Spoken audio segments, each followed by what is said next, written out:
নমস্কার সবাইকে। এই চুড়িগুলো আমার ঠাম্মুর চুড়ি, যা ঠাম্মু ফেলে দিচ্ছিল। আমি এই চুড়িগুলোকে নতুন রূপ দিয়ে নিজের জন্য তৈরি করি। কিভাবে তৈরি করি তোমাদের সাথে শেয়ার করি, চলো।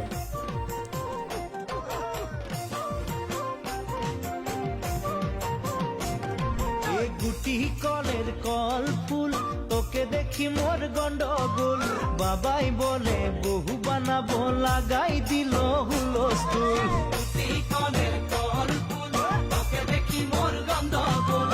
বাবাই বলে বহু বানাবো, লাগাই দিল হুলস্থুল। মই দেখি তোকে, তই দেখি যে মোকে। মোকে দেখা পালে তোর মন ডোলে না ডোলে। দেখি তোকে, তুই দেখি যে মোকে। মোকে দেখা পারে তোর মন